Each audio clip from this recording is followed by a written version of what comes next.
Halo kawan, berjumpa lagi denganku Koko. Dan aku Kiki. Sekarang kita lagi jalan ke Koperasi Kopma UGM loh. Aku mau daftar jadi anggotanya nih. Iya, pendaftaran anggota bisa dilakukan secara offline ataupun online loh.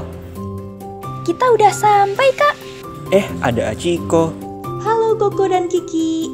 Pas banget nih, aku lagi mau jelasin tentang sejarah koperasi di Indonesia. Loh, bukannya udah ya? Video sebelumnya hanya mengulas sebagian kecil saja, Ki. Buat yang belum nonton, ada di description dan link di atas ya.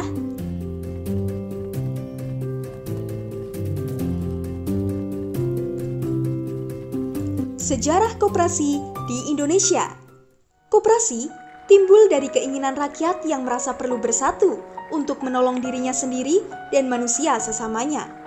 Tujuannya agar dapat mencapai kesejahteraan dengan asas kekeluargaan.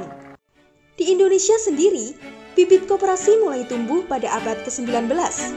Pada masa penjajahan Indonesia, Pamong Prajapatih Raden Arya Wirya Atmaja merasa prihatin dengan kondisi para pegawai negeri yang menderita karena terjerat oleh pinjaman dengan bunga yang tinggi. Ia pun mendirikan sebuah bank untuk para pegawai negeri atau priayi pada tahun 1896.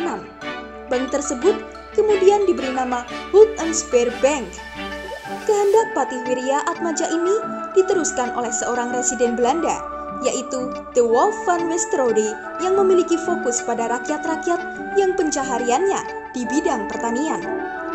Pada tahun 1986, beliau mengajukan perubahan nama pada Hood and Spare Bank, dalam bahasa Indonesia Bank Pertolongan Simpanan, menjadi Bank Pertolongan Simpanan dan Pertanian. Tidak hanya itu, beliau menganjurkan para petani menyimpan padi pada musim panen dan memberikan pertolongan pinjaman padi pada musim paceklik. Kemudian, lumbung-lumbung desa yang beliau dirikan juga diubah menjadi koperasi kredit padi. Namun, perjalanan usaha koperasi mati pada masa kedudukan Jepang tahun 1933. Jepang kemudian mendirikan koperasi Kumiai di Indonesia.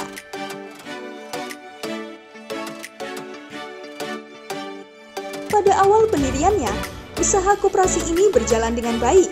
Setelah itu, fungsinya berganti menjadi alat untuk mengeruk keuntungan dari rakyat Indonesia. Setelah kemerdekaan, usaha koperasi bangkit kembali. Kemudian digelar Kongres Pergerakan Koperasi pertama di Indonesia pada tanggal 12 Juli 1946. Pada hari itu ditetapkanlah bahwa 12 Juli sebagai Hari Koperasi Nasional. Selain itu, kongres ini juga menghasilkan beberapa keputusan lain, di antaranya adalah dibentuknya SOKRI atau Sentral Organisasi Koperasi Rakyat Indonesia, serta menunjuk para pengurusnya. Setelah itu, digelar kongres kedua pada tahun 1953 dan menetapkan Bapak Muhammad Hatta sebagai Bapak Koperasi Nasional. Usaha koperasi dapat berkembang pesat di wilayah Indonesia. Koperasi dapat dijadikan sebagai tulang punggung sekaligus salah satu pilar utama ekonomi nasional. Maka tidak heran rasanya jika koperasi disebut sebagai soko guru perekonomian Indonesia. Makanya, jangan ragu untuk daftar koperasi ya teman-teman. Terima kasih Aciko. Aku jadi semakin yakin untuk daftar jadi anggota Koperasi Kopma UGM. Yuk kita daftar.